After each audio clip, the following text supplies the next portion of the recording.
pour moi de faire court comme ça.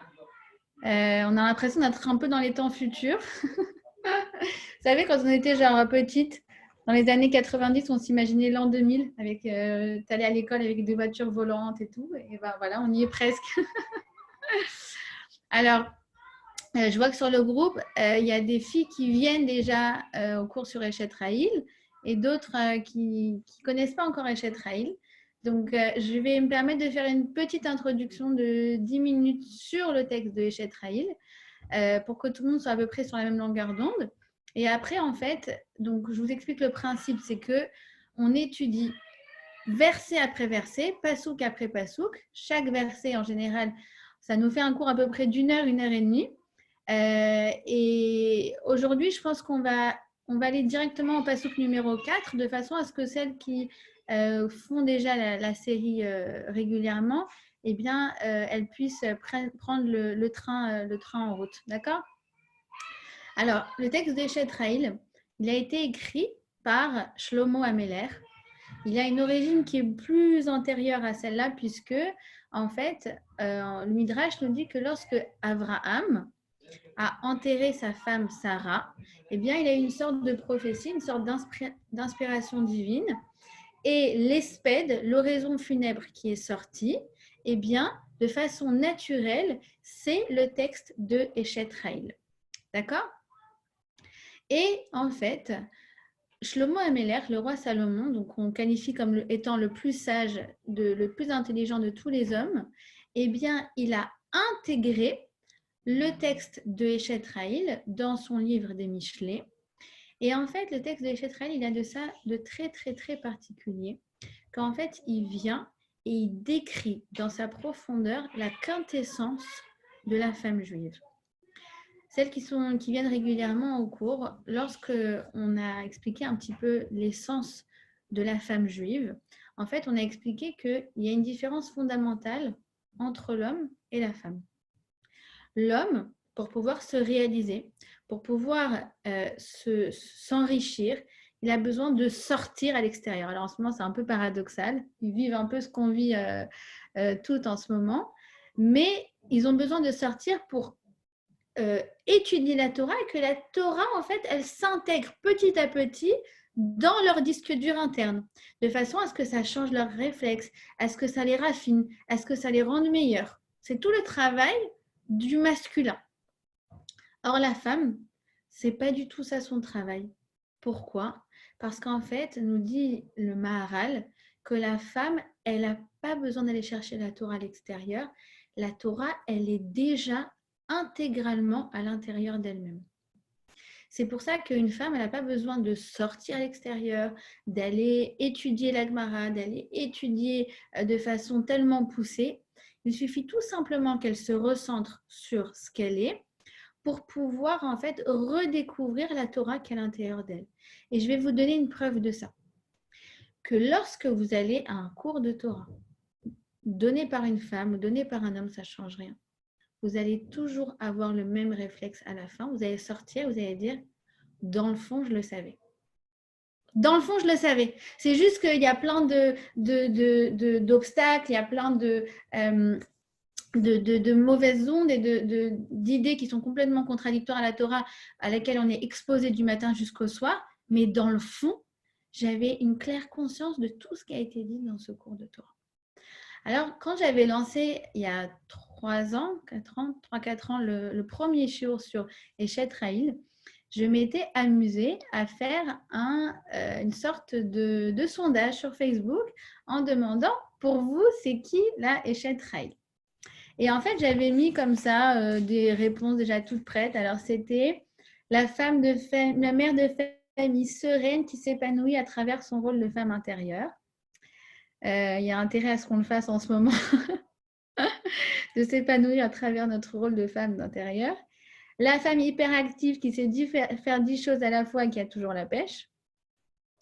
La femme traditionnelle qui ressemblerait à ma grand-mère, mais surtout pas à moi. Et la femme d'action sûre d'elle-même qui ne se laisse pas dicter ce qu'elle doit faire. Et c'était hyper intéressant parce qu'en fait, les réponses, elles ont fusé dans tous les sens. C'est un peu de A, mais un mix de B, un peu de C, un peu de D. Bref, il n'y avait pas une échelle trail dans l'inconscient féminin, mais il y avait apparemment une infinité de modèles qu'on avait inconsciemment à l'intérieur de nous, à laquelle, finalement, on voulait aspirer. Parce que quand on dit la échelle trail, eh bien, dans le fond, qu'est-ce qu'on nous demande? On nous demande c'est quoi pour toi la femme idéale. Et alors là, écoutez bien, parce que le sondage, il a été encore beaucoup plus intéressant que ça.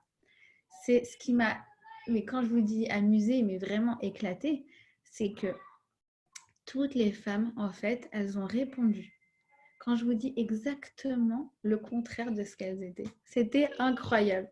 Ça veut dire que quoi? C'est-à-dire que pour les mères au foyer, c'était une super femme active qui bossait.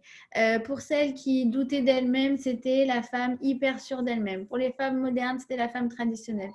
En vérité, on est tiraillé par un idéal qui est systématiquement le contraire de ce qu'on est. Et ça, en fait, c'est la culpabilité féminine à laquelle Shlomo Ameler, dans son texte de Eshet Raïl, il vient et il pulvérise. Il dit cette croyance de croire que la Eshet Raïl, c'est une femme qui n'est pas toi et qui est le contraire de toi, eh bien dans le texte de Eshet Raïl, je vais pulvériser cette croyance. Parce que tu vas voir que verset après verset, je vais te décrire qui? Je vais te décrire toi.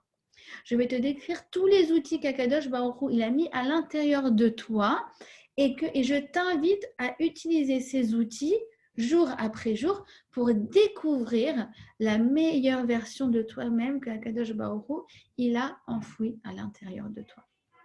Donc, qui est la Eshet Raïl? La Eshet Raïl, c'est nous et c'est chacune d'entre nous. Dès lors qu'on essaye justement de faire de notre mieux. Je n'ai pas dit dès lors que l'on réussit à faire de son mieux. Je n'ai jamais dit ça. Dès lors que l'on essaye de faire son mieux, alors à ce moment-là, lorsqu'on vise cet idéal, on vise cette échette rail, on vise cette version de nous-mêmes, eh bien déjà, on est une échette rail. Et surtout, ce qu'il faut retenir, et ce que vient nous dire Shlomo Ameler, c'est qu'il n'y a pas une échette rail, mais il y a autant d'échettes Raïl que de femmes juives sur terre. C'est clair? Et en fait, on va aller pasouk après pasouk et on va découvrir justement ces forces infinies dont nous n'avons pas conscience encore, que Dieu il a mis à l'intérieur de nous et que la vie va nous inviter finalement petit à petit à découvrir.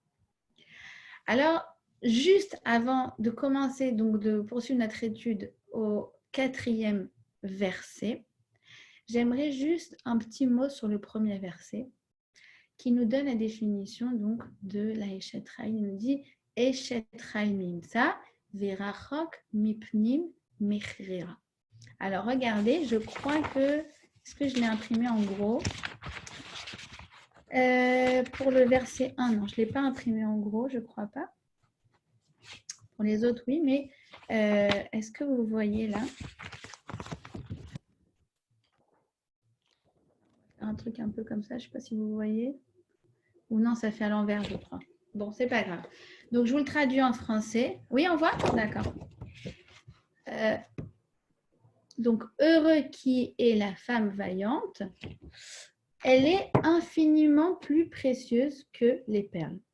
C'est par ce verset que le roi Salomon a choisi de présenter la Eshet Raïl. Et donc, chacune d'entre nous. Ça, vous l'avez bien compris. Pourquoi? Le roi Salomon, il vient et pour nous donner déjà l'état d'esprit de la Eshet Raïl, il nous compare à des perles. Pourquoi? Parce que nous, les femmes, on aime les bijoux, c'est ça? Non. C'est infiniment plus précieux, plus profond et plus précieux que ça. Il nous dit comme ça. Il nous dit, tu sais, toi, tu es infiniment plus précieuse que les perles. Or, est-ce que tu sais comment se forme une perle? Eh bien, je vous invite, puisque voilà, tout le monde est devant son ordinateur, à aller sur Wikipédia Et vous allez voir, comme moi, la définition de la perle. Bon, ne faites pas peut-être maintenant, ça va vous déconcentrer, mais vous irez voir après. Et vous allez être surprise de voir ce que c'est une perle. Je vous le lis. En fait, c'est une... D'abord, je vous explique, après je vous lis ce qui est écrit dans Wikipédia. Une huître qui a à l'intérieur d'elle un crustacé. D'accord? Ce crustacé, quand il y a un objet irritant qui vient et qui le dérange, en l'occurrence, un grain de sable, parce que la plupart du temps, c'est ça. Qu'est-ce qu'il va faire? Il va réagir en faisant ressortir un matériau qui va neutraliser son adversaire, ce fameux objet irritant. Or, quel est ce matériau? Écoutez bien, du nacre. Et le nacre, ça a une valeur infinie.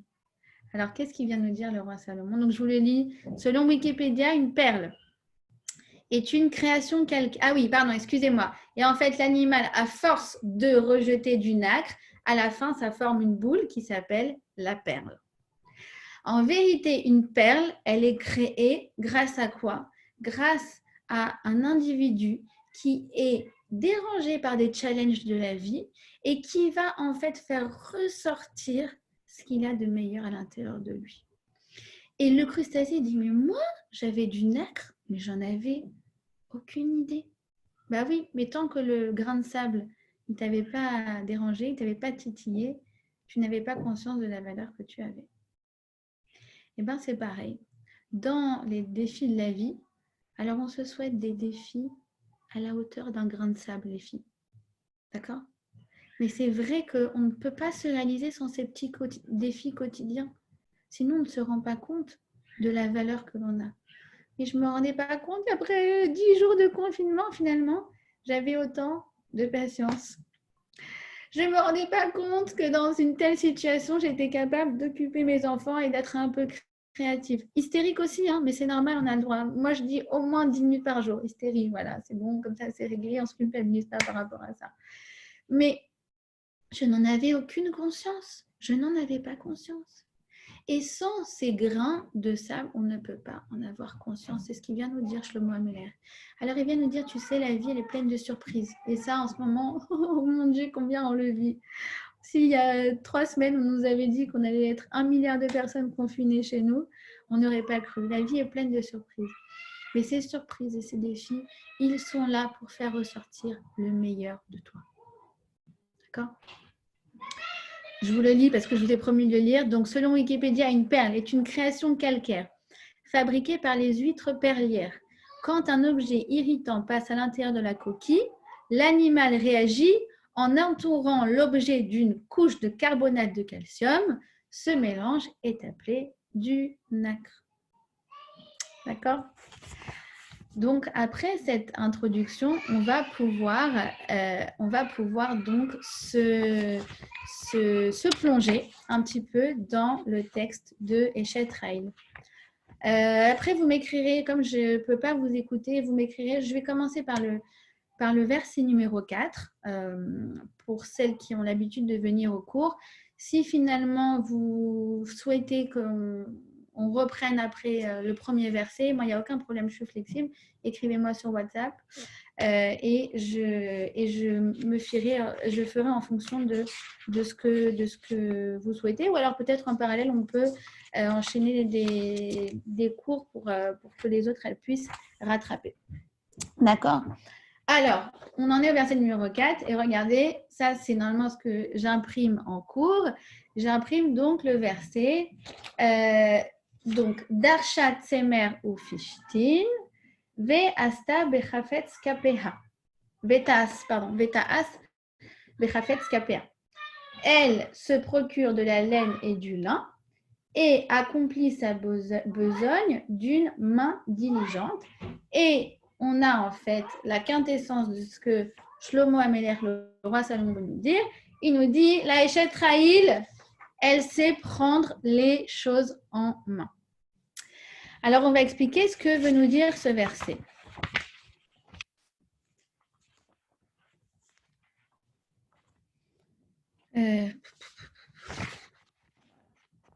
Ok. Alors, Darshat Semer ou Fishtin. Elle va et elle cherche de la laine et du lin. Et imaginons que je viens et que je vous dis, je vois vos enfants, ils sont habillés très joliment. Et là, voilà, je vois Géna là.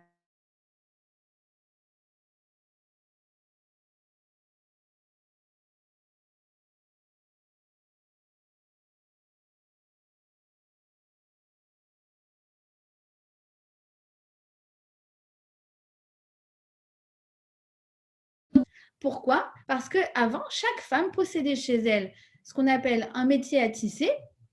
Et dès qu'elles avaient un peu de temps libre, eh bien, elles s'asseyaient et elles se mettaient à tisser. Et c'est comme ça que la famille était habillée. Sinon, il n'y avait pas, concrètement, il n'y avait pas de vêtements pour les membres de la famille. Ils n'auraient pas de quoi se vêtir. D'accord? Or, le Talmud y vient. Et il nous dit, d'abord avant ça, excusez-moi, le terme de darsha qu'on a dit, donc elle va chercher de la laine et du lin, eh bien c'est un terme qui est assez rare dans le Tanakh.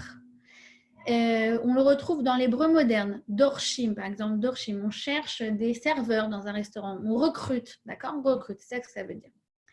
Darsha, eh bien ça veut dire elle va, mais c'est pas seulement qu'elle va à l'autre bout de la rue, c'est qu'elle part très loin, elle fait beaucoup d'efforts pour aller chercher ces fameuses matières premières qui s'appellent donc la laine et le lin. D'accord? Et tout ça dans le but de quoi? De vêtir sa famille. Et là, on se dit, mais d'accord, on a compris que de tout temps, les femmes avaient besoin de vêtir leur famille et donc de s'approvisionner en matières premières, mais pourquoi tout d'un coup, il faut qu'elle aille très, très, très, très loin? Alors, le Talmud y vient et il nous explique un petit peu c'est quoi le principe. Eh bien, à la base, l'homme et la femme étaient très, très interdépendants. Globalement, l'homme y ramenait les matières premières et la femme, avec ça, elle préparait notamment à manger et pour se vêtir. La vérité, c'est qu'aujourd'hui, les rôles ne sont pas du tout confinés comme ça, puisqu'en général, il y a soit les deux qui travaillent, soit l'homme qui sait aussi cuisiner. Enfin, moi, personnellement, ça fait 2 jours que c'est mon mari qui cuisine parce que là, j'en peux plus. Donc, ce matin, il a fait des crêpes. Hier soir, il a fait falafel. Et hier midi, c'était quoi? Enfin bref, c'est que des trucs un peu folklore comme ça. Donc les enfants sont très très amusés. C'est beaucoup plus sympathique que ce que moi j'ai l'habitude de faire à manger. Bref, en tout cas, de nos jours, bien évidemment, les rôles ne sont plus du tout autant confinés. Mais regardez, moi je vois par exemple mes grands-parents. Concrètement, si ma grand-mère avait dit aujourd'hui, j'ai pas la force, je ne fais pas à manger, il n'y aurait pas eu à manger. Ils ne savaient pas, concrètement, je ne sais pas s'ils savaient ouvrir le gaz pour pouvoir se faire chauffer des pâtes. Et à l'inverse, si mon grand-père avait dit cette semaine, je ne peux pas aller travailler, je vois très mal ma grand-mère sortir de chez elle pour aller vendre quoi que ce soit. D'accord? Alors, on nous dit comme ça qu'en général, donc, et bien sûr qu'en fait, il y a des niveaux de compréhension quand la Gemara nous dit quelque chose, quand la Gemara nous dit c'est le rôle des hommes d'amener les matières premières, c'est le rôle de la femme de raffiner, bien sûr qu'il y a des niveaux qui sont beaucoup plus profonds que ça. Peut-être à une autre occasion, on ira un peu dans les profondeurs. Mais concrètement, donc, selon le sens simple, eh bien, c'est comme ça. Or, si l'homme eh bien, n'avait pas ramené les matières premières, la femme n'avait pas besoin de tricoter. Or là, Shlomo Amelech, il nous dit, mais tu sais, dans un cas comme ça, qu'est-ce qu'elle aurait fait la femme? Darshat, c'est mère ou Fishtin. Elle s'en fiche, même si lui, il n'a pas fait sa part du travail, elle aurait fait pour deux. Elle aurait été chercher les matières premières et elle aurait tricoté. Ça veut dire quoi? Ça veut dire que la Eshet Raïl, elle n'attend pas des autres qui fassent leur boulot. Et s'ils ne l'ont pas fait, c'est pas grave. Elle prend les choses en main. Par exemple, et ça nous donne un outil extraordinaire pour arrêter de mettre la culpabilité ou la faute sur les uns et les autres. Cette fille, elle m'a retenue au téléphone. J'aurais très bien pu lui dire, écoute, je suis désolée, je suis pressée, je te rappelle. Ne va pas après dire non, mais j'étais en retard parce que tu comprends mal. Non, c'est pas vrai. Prends les choses en main, c'est ta responsabilité. À l'école, ça se passe pas bien parce que tel prof, elle leur fait pas assez de devoirs ou elle check pas les devoirs ou voilà. Eh ben, c'est pas grave. Je prends les choses en main, je l'appelle et je lui dis pourquoi je suis pas contente, etc. Je vais pas commencer à aller sur les groupes WhatsApp en disant regardez qu'est-ce que la prof elle a fait ou elle a pas fait. Je sais prendre les choses en main. Shlomo Amelach, il nous dit, tu sais, c'est quoi le secret de la Heshet Raïl? Elle ne cherche pas des coupables. Elle ne perd pas son temps à accuser les uns et les autres qui ne font pas leur travail, mais elle essaye plutôt de réfléchir comment elle peut contribuer à améliorer la situation. D'accord? C'est fondamental. Ensuite, regardez, la suite du verset est extraordinaire. Darsha, donc on a expliqué, Tsemer ou Fishtin, je vous traduis en français, Tsemer ou Fishtin, du lin et de la laine. Normalement, ça devrait vous faire tilt. Pour celles peut-être à qui ça ne fait pas tilt, je vais vous donner un autre exemple. C'est comme si le roi Salomon nous avait dit, elle va chercher du beurre et de la viande et elle prépare à manger. Là, ça vous fait tilt? Mais oui, bien sûr, parce qu'on ne mélange pas le lait et la viande. Mais c'est pareil. On a un interdit dans la Torah qui est du même ordre que ne pas mélanger le lait et la viande, qui s'appelle ne pas mélanger le lait, le lin et la laine. Et là, le roi Salomon, eh bien, tranquille, dans son verset, il te dit, ouais, elle va chercher du lin et de la laine et elle les tisse. Attends, qu'est-ce qui se passe? Qu'est-ce qu'il veut nous dire, le roi Salomon? Il nous dit comme ça, qu'on n'a pas le droit de mélanger le lin et la laine. C'est quoi le lin? Qu'est-ce que ça représente dans la Torah? Et c'est quoi la laine? Eh bien, la laine, c'est une matière qui est malléable. C'est une matière qui est chaude. Quand il fait froid en hiver, on met un pull en laine. Le lin, c'est le contraire. C'est une matière qui est végétale et non pas animale. C'est une matière rêche, sèche et froide. Et lorsque l'on a chaud en été, on nous recommande de porter quoi? Du lin. Comme pour nous dire, tu sais, dans la vie, il ne faut pas mélanger le lin et la laine. Il ne faut pas mélanger les attitudes. Parfois, je vais devoir être lin. Ça veut dire quoi? Je vais devoir être strict. Je vais devoir être ferme. Et parfois, je vais devoir être laine. Je vais devoir être douce. Je vais devoir être à l'écoute de l'autre. Essayer de comprendre pourquoi elle réagit comme ça. Et c'est particulier, notamment avec les enfants. Avec les enfants, il y a des moments où il faut être lin. Et pas laine, surtout pas. Non, là, je suis désolée, les enfants, vous avez passé trop de temps sur l'ordinateur. Nous avions dit 30 minutes et pas 31 et pas on ferme. Parce que si je commence à être aussi un peu laine, eh ben, ce n'est pas 30 minutes qui vont passer sur l'ordinateur, mais c'est 3 heures.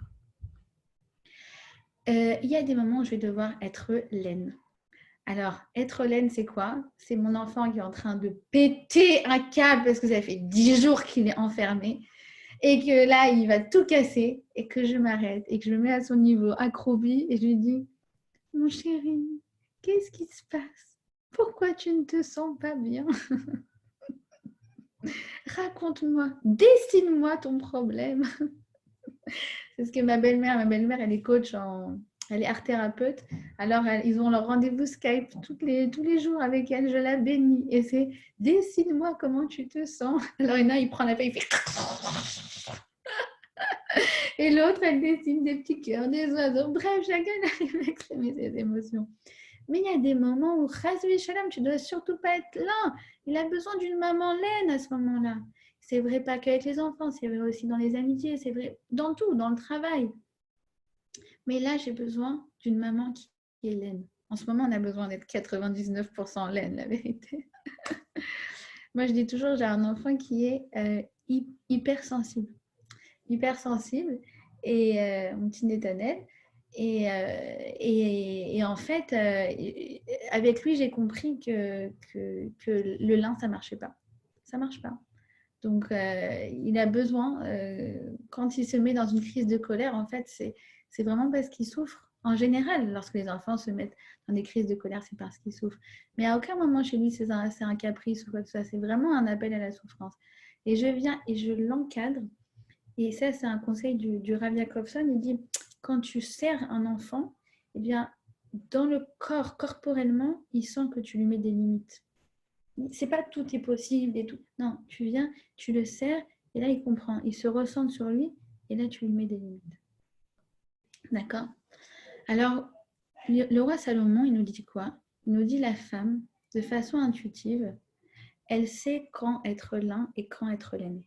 Elle n'a pas besoin des cours d'éducation, elle n'a pas besoin comme je vous ai dit, la Torah, elle est enfouie à l'intérieur de la femme. Mais c'est que si elle est capable d'écouter sa voix intérieure. Sa voix intérieure, c'est son intuition, qui sait à ce moment-là comment réagir. Et quoi? Alors vous allez me dire, mais attends, elle se trompe jamais. Mais bien sûr qu'elle va se tromper. Bien sûr qu'on se trompe. Bien sûr qu'une fois j'étais laine alors que je devais être là et vice-versa. Et là j'étais même plus ce que j'étais. Là j'étais plutôt jeans. Et là j'étais plutôt cuir. Et bien sûr qu'il y a des moments où je me trompe. Mais c'est là qu'intervient la suite du verset. Veta'as bechafetz kapea. Chafetz, c'est toujours dans la Torah un mot qui veut nous dire de l'entrain. De l'entrain. Elle met de l'entrain dans ce qu'elle fait. La femme, comme elle met du bon cœur dans ce qu'elle fait, eh bien, il nous dit le roi Salomon dans un autre verset, l'amour, ça efface toutes les fautes. L'amour efface toutes les fautes. C'est quoi? Ahava mechasa kol peshav. Toutes mes erreurs sont effacées. C'est comme un typex, l'amour, qui vient effacer les fois où je me suis trompée. D'accord? Donc ça, c'est fondamental à comprendre, c'est que oui, parfois on se trompe, mais en fait, quand on met du bon cœur dans ce qu'on fait, quand on essaye de faire de son mieux, alors ça efface toutes nos erreurs, parce que notre bonne humeur, elle efface donc toutes nos erreurs de jugement. Et maintenant, nous allons donc terminer sur, eh bien, alors, comment expliquer? Derrière chaque verset de Eshet Raïl, eh bien, le roi Salomon, en fait, nous décrit une femme du Tanakh. Derrière chaque verset de Eshet Raïl se cache une grande femme. Nous avions vu pour le verset numéro 2, Batar Balev Bala, qu'il s'agissait de Sarah Imenu. Et Gamaletou Velora, le verset numéro 3, il s'agissait de Léa Imenu, de Rivka Imenu. Et vient le 4e verset, Darshat Semer ou Fishtin, qui se cache derrière, j'ai nommé notre matriarche, Léa. Léa, elle est Darshat Semer ou Fishtin. Ça veut dire quoi qu'elle est Darshat Semer ou Fishtin? Sont mes notes. Je ne sais pas. C'est pas grave. Pas besoin de notes. Alors, s'il y a bien une femme qui a pris sa vie en main, alors que rien ne lui destinait à réussir sa vie, eh bien, c'est Léa Imenu. Et je ne vais pas parler de combien elle a prié pour changer son destin, alors qu'elle était destinée à épouser le pire individu sur Terre, j'ai nommé Esav, et c'était signé, et c'était scellé, et c'était destiné. Et pourtant, elle a renversé tout son destin, elle a pris en main grâce à la force de sa prière. Je vais m'intéresser surtout au couple de Léa et Yaakov. Comment a commencé le couple de Léa et Yaakov? Eh bien, d'une façon terriblissime. Pourquoi? C'est écrit comme ça. Vaï Boker, Vaï Léa. Yaakov pensait épouser Rachel. Et le matin, il se réveille et il découvre qu'il a épousé Léa. Est-ce que vous croyez qu'il y a pire comme départ de vie de couple? Est-ce qu'il y a pire comme départ de vie conjugale? Dites-moi, c'est partagé, envoyez-moi en message privé si vous connaissez pire que ça. Et le verset, il vient, il dit Vaya Avgam et Rachel Miléa. Yaakov, il aimait Rachel plus que Léa. Donc, vous savez que Yaakov a épousé 2 femmes. Il a épousé 2 sœurs, Rachel et Léa. Et le verset, il vient nous dire, mais il aimait Rachel plus que Léa. Attention, il vient le Ramban. Le Ramban, il vient, il te dit, attention, ne viens pas croire, Chazvé Shalom, qu'il n'aimait pas Léa. C'est écrit, Vayera Gam et Rachel mi Léa. Donc, il aimait Léa. Mais il aimait plus Rachel. Et le verset, il vient, il continue, il dit Vayara Hashem qui s'énoua Léa. Dieu a vu que quoi? Que Léa se sentait détestée. Ben oui, parce que quand on est en compétition avec une autre, même si l'on est aimé, eh bien, lorsqu'il y a une préférence, eh bien, on se sent détesté. Et Hashem, il vient et il valide, la Torah, il valide le sentiment de Léa. Léa, elle a commencé en se sentant détestée. D'accord? C'est indéniable. Et la Torah, elle commence avec ça. Elle va transformer ce relationnel qui a très très mal commencé en quelque chose de sublime. D'abord, première naissance, celle de Réhouven, eh bien, pas terrible, parce qu'elle commence en disant je l'ai nommé Réhouven, non, on lui dit Mazal Tov. Ah oui, je l'ai nommé Réhouven parce que Kira Hachem est Béoni. Bah oui, parce que Hachem, il a vu que j'étais très malheureuse. Ah, ok. On continue avec Shimon. Mazal Tov. Bah oui, je l'ai appelé Shimon parce que Shama, qui Shama, Hachem, qui Senoani. Bah oui, Dieu a entendu que j'étais détestée. Waouh! Dis-moi, ça commence vraiment très mal comme vie de couple. Et là, au fur et à mesure, on va voir que petit à petit, Léa, elle va prendre son couple en main. Darshat, c'est mère au Fishting. J'ai jamais vu quelqu'un dans le Tanar qui a autant pris son destin en main que Léa. Elle continue et il y a la naissance de Lévi. Lévi, comme nous dit le Midrash, nous dit quelque chose de magnifique. Nous dit qu'en fait, à la base, eh bien, elle avait 2 enfants, Shimon et Réhouven. Et lorsqu'elle devait aller au parc, lorsqu'elle devait aller chez le médecin, lorsqu'elle devait aller faire des vaccins, eh bien, elle avait ses 2 enfants. Mais à l'époque, il n'y avait pas de poussette. Donc, lorsqu'est arrivé Lévi, eh bien, elle n'avait que 2 mains pour prendre ses enfants. Alors, à ce moment-là, Yaakov, eh bien, il devait l'aider pour tenir le 3e enfant. Et donc, à ce moment-là, ce n'était plus une relation juste nous sommes mariés, mais là, c'était qu'en fait, il venait l'accompagner dans son quotidien. Et donc, c'est pour ça qu'elle l'a appelé Lévi, qu'il y va. Hachem, il va m'accompagner. Et là, arrive la naissance de Yehuda. Là, on a une transformation de Léa. Et là, elle dit pas modal Hachem. Et là, cette fois-ci, merci Hachem. Merci Hachem. Quoi? Mais parce que je te rends compte, j'ai eu un 4e enfant d'une tzaddik. Et notre relation, elle avance. Le Midrash, il nous dit que jamais personne n'a remercié Léa, n'a remercié Hachem comme Léa a remercié Hachem au moment où elle a eu Yehuda. C'est très, très puissant. Arrive ensuite la naissance. Arrive un moment extraordinaire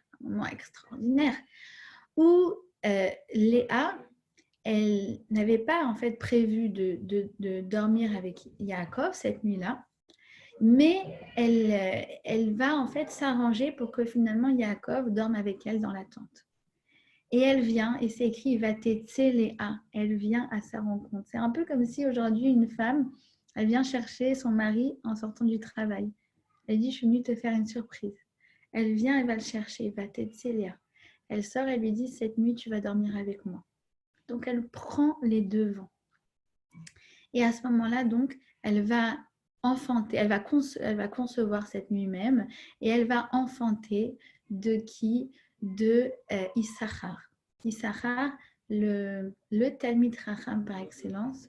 Et de là, nos Chachamim nous disent que lorsqu'une femme démontre son amour à son mari, eh bien, elle mérite d'avoir des enfants qui sont Talmidei Chachamim.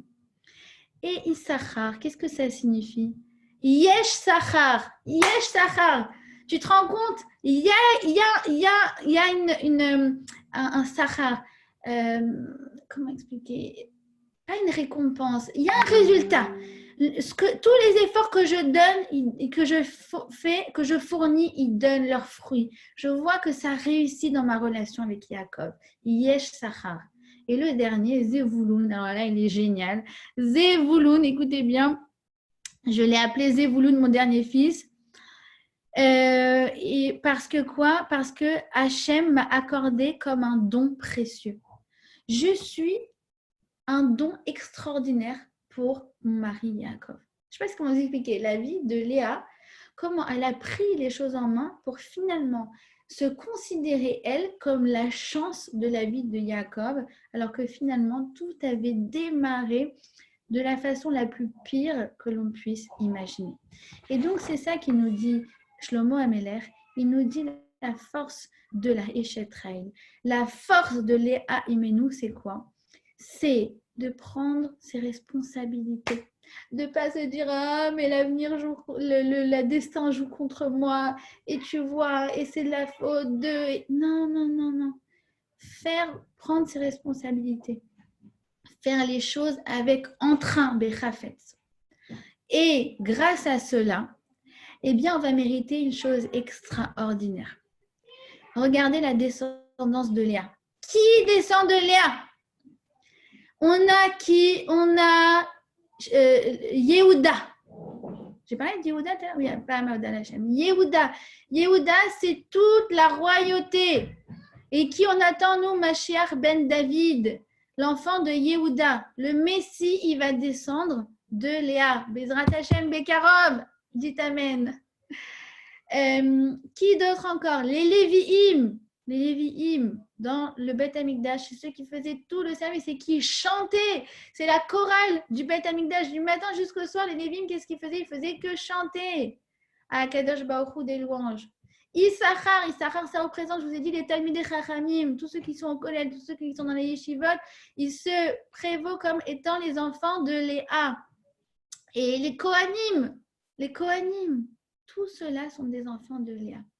Alors en fait, Shlomo Ameler, il nous dit, tu vois, quand toi tu prends tes responsabilités, tu mérites que ta descendance et tous les gens autour de toi, eh bien eux aussi, ils veulent des responsabilités. Puisqu'en fait, elle a enfanté tous les grands leaders de notre peuple, tous ceux qui prennent des responsabilités au sein du clan Israël, au sein du peuple juif.